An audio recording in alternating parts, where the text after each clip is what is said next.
Thanks for that great talk. So I'd like to invite our next speaker, Dr. Quincy Chu from the Cross Cancer Institute in Edmonton, and he'll be talking about defining the place of antibody-drug conjugates in early-stage non-small cell.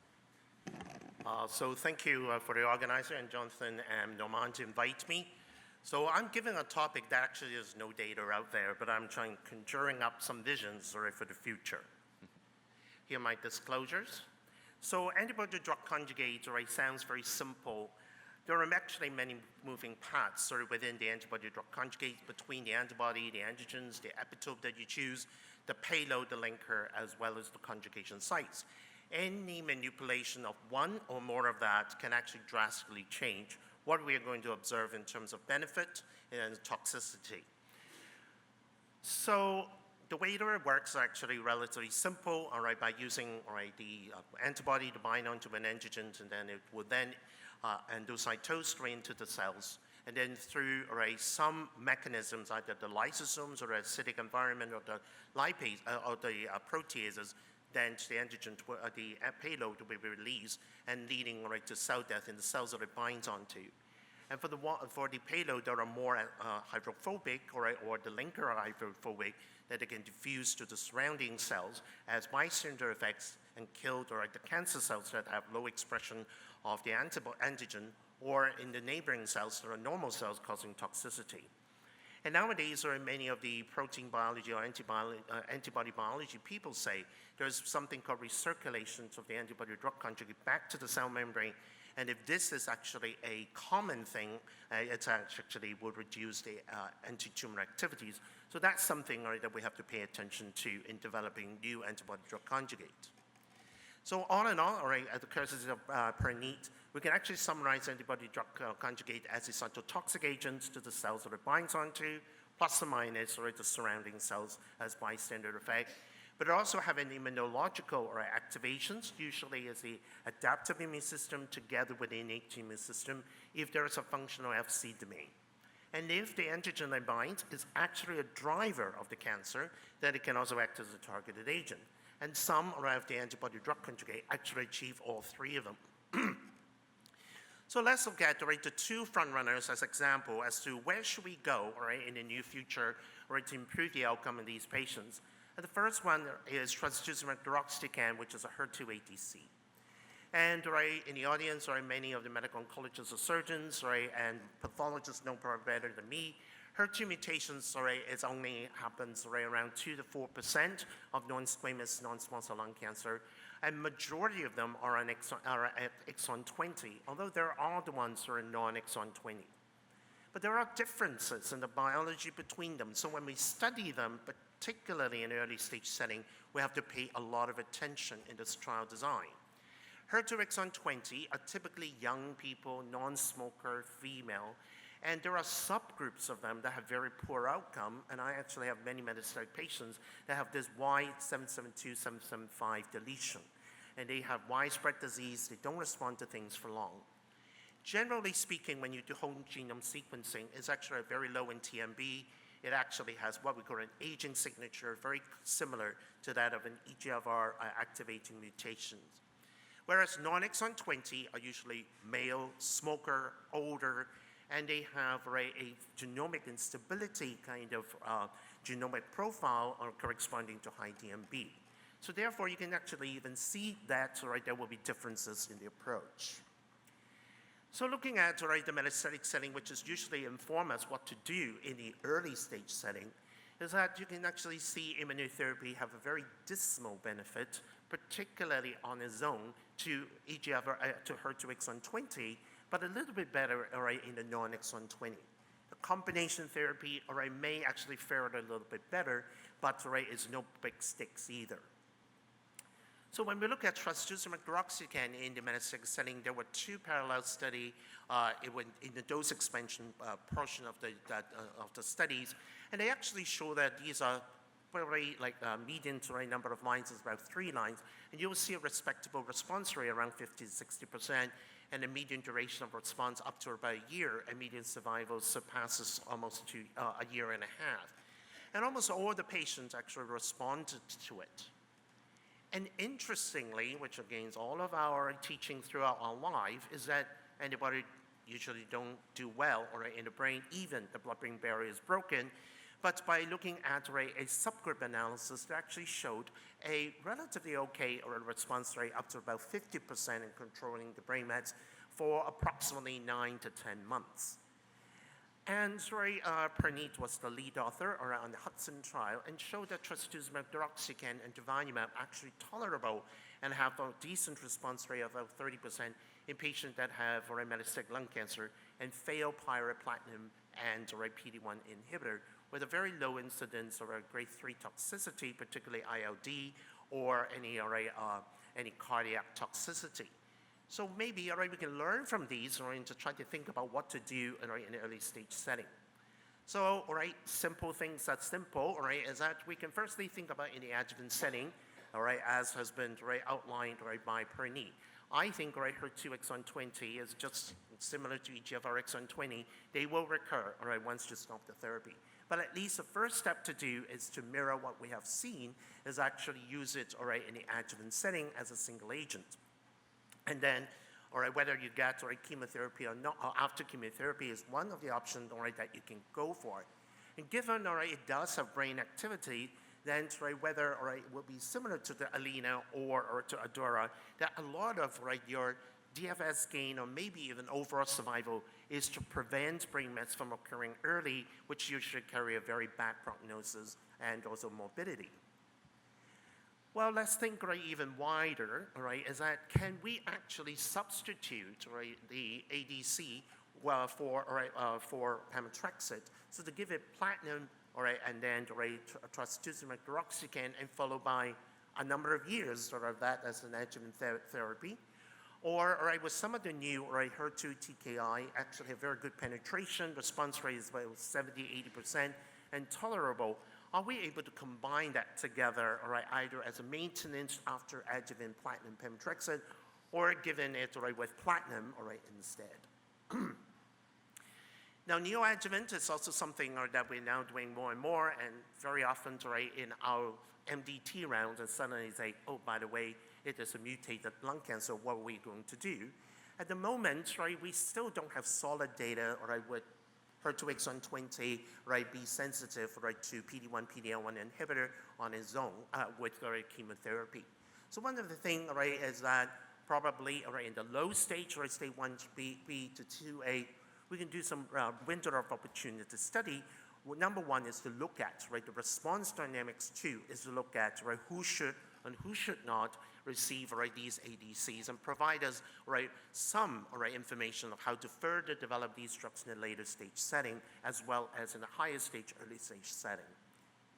Other things, which is what I have seen the most, is HER2 exon 20 presented with resectable but stage 2B and 3B disease. 3B disease is a bulky disease, knowing chemotherapy and immunotherapy may not work. So can we substitute that by using trastuzumab deruxtecan with platinum, with or without an immunotherapy agent, They may be having synergy that you can give in this setting, and then followed by the adjuvant therapy. TROP2 is hot off the press in the last year or so. In summary, this is a transmembrane domain response that is important for calcium metabolism. It is overexpressed in up to about 60% of squamous and non-squamous. And it is associated with poor prognosis, particularly in the non-squamous. There are the three front runners in TROP2 ADC. They are different in the DAR, so the drug antibody ratio, and also the linker. And that's actually very often can cause make up the differences in terms of benefit. Now, so far, all the data is actually showing very different results, and it's hard to explain. TROPION-Lung01 actually achieved their first primary endpoint of progression-free survival for all patients, and then the overall survival showed a trend, and there is a press release saying that there is an improvement in overall survival in the non-squamous. But what we see here, and overall there is an increased response rate. But what we see is the differential benefit between the two histology. Squamous don't benefit. It's actually showing a harm in PFS. And I actually went back and looking at that. It's actually comparable to the placebo in TEX 317. So which means it's bad news. We cannot, so it may drive us what to do in the adjuvant setting or more curative setting. And then, EVOKE Lung-01, same population, pre-treated with platinum and also immunotherapy versus docetaxel. There is actually no hint of any improvement in OS, PFS, or response rate with this. But they have one surprising finding, although it is pre-planned, which is patients who did not have prior immunotherapy responses may benefit more. So in Tropion Lung-01, they also show that patients that have actionable mutations even do better than those without. And it has actually already been confirmed, or at least supported by Tropion Lung-05, as well as the Merck trial with their partner, of using this in the EGFR mutant space that have failed 3 prior lines of chemotherapy. What other treatment we give in a metastatic setting in the 3rd, 4th line setting have a response rate of 40 to 60%. So there may be an opportunity of us to think about combining these 2 agents together. So why? There is some little bit of evidence of showing that TROP2 actually will lead to activation of the IGF-1R pathway, and then through the AKT is actually can block the EGFR or HER2 inhibition. And there is an ongoing study from Orchard just look at in combination with osimertinib, but there is some concern. We haven't seen any data, but to me is that first of all pneumonitis, because both drugs can cause pneumonitis. Both of them have corneal toxicity. Both of them have mucocutaneous toxicity. Will that basically break the deal of pushing it forward to early stage setting?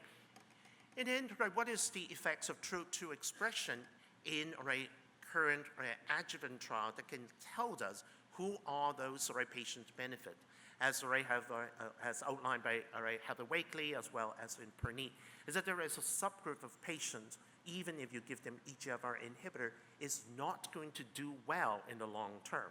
So can we intensify treatment if TROP2 expression is actually having a negative impact to this patient population?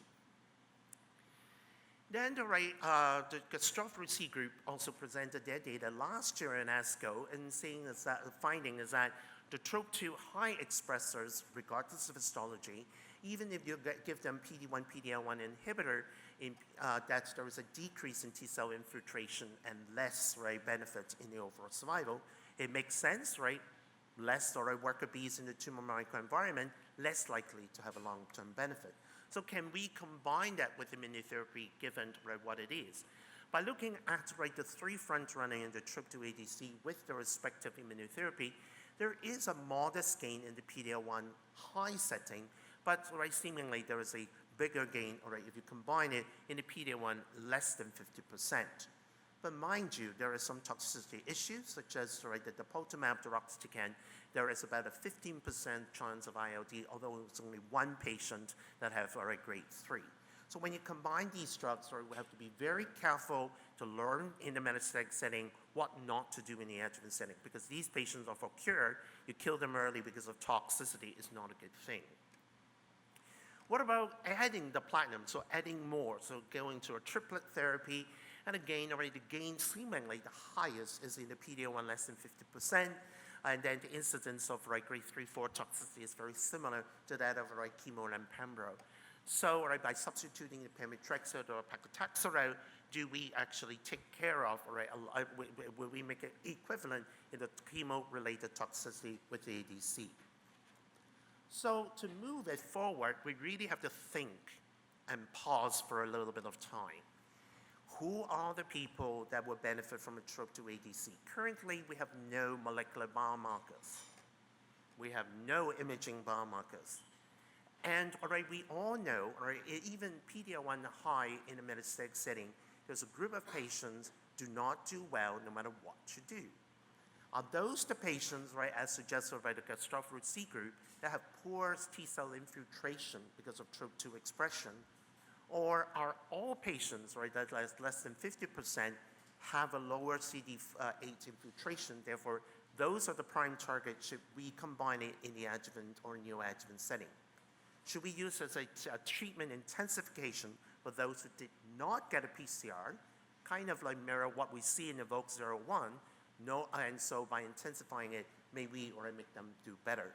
Currently in ELIXR, one of the cohort is to evaluate their TROP2 ADC with chemotherapy and durvalumab. So in conclusion, antibody-drug conjugate will have a role, not is having a role yet. And it's not yet, right, it's probably not just a replacement of a platinum agent. It is, right, especially if it has a direct carcinogenesis role. To develop a biomarker in ADC, I think it's going to be very complex, very difficult, because as I say, every moving part will affect what the ADC will do. But we can learn from the metastatic setting who should we not include and who should we include for sure. Take the low-hanging fruit and go, rather than trying to broaden it to the point that you have a negative trial. And also we have to, don't forget, right, these patients have cured. So if you have significant toxicity, you compromise them going for surgery because we still think surgery is needed in a neoadjuvant setting, that it may actually adversely affect their outcome. So thank you.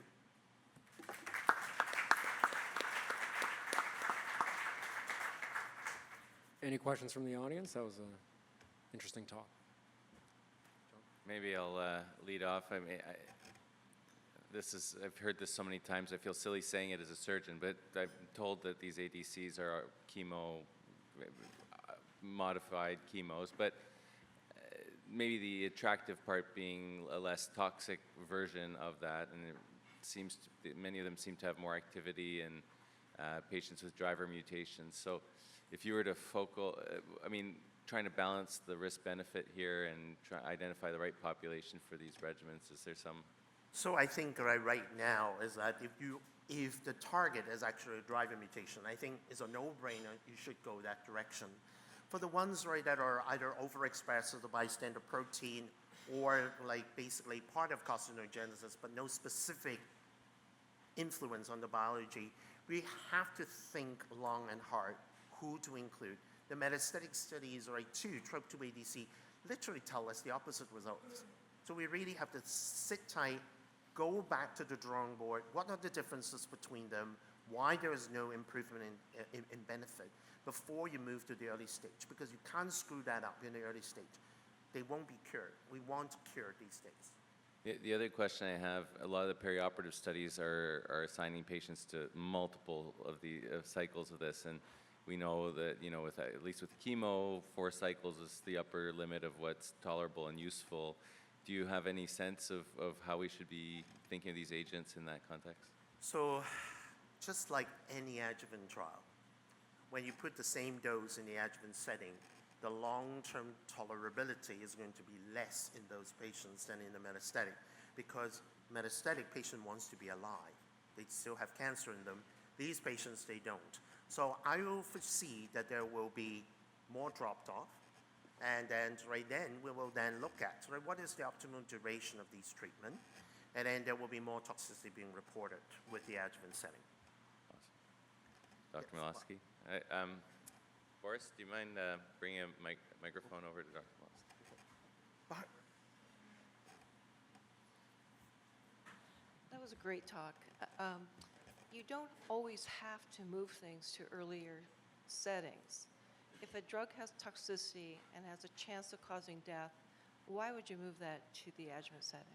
Well, it's called if there is none, all right? But then when we do the when we do the metastatic study or in the phase 2 setting, we really have to look long and hard. Are we causing more harm in the adjuvant setting before you march into phase 3? Because it's no point of return. Nobody wants to close the trial early. So the phase 2 part of phase 2 design, phase 2 study of early stage disease incorporating these drugs are vital. Instead of doing a 30, 40 patient study, I think we should do a bigger study. Yeah, I mean, like I think Parneet made a great sort of argument for the stage 3 patients, but I wouldn't want an ADC if I was stage 1 or 2. True enough. That's interesting. I just want to make a comment. I want like your thoughts. So it's interesting that we talk about early stage versus late stage, but as the therapies get more effective, we use stage as a proxy for risk of recurrence and death. And as that starts to become less important, really, if you can infer more on the biology of the tumor, then I think that strategy makes sense regardless of stage. Do you have a comment? Yeah, I think so. And also, it's a risk stratification, and therefore, it's just how hard do you want to go? Like, how much toxicity do you want to endure in order to gain something? And to me, in the adjuvant setting, is that many people will say, we'll endure more toxicity, but if the toxicity is fatal, I would not tolerate that. So to me, it's tolerable toxicity that doesn't affect them in the long run. The other thing is that, this is such a fast-moving field. The last article I read, there's 34 ADCs for lung cancer. There are tons of them, and then, because I do early phase as well, when I'm looking at the results, it's actually very interesting. Some squame benefit, some non-squame benefit from the same company, same payload, same linker. What's going on? So I think the ADC is very different from what we originally think. We need to do more biomarker-based study in order to figure out what's going on. Even clinical characteristics is good enough. Like, how often do we have all the markers before we treat anybody? So at least clinically we know who we should not go for. All right, thank you very much. Thank you. All right.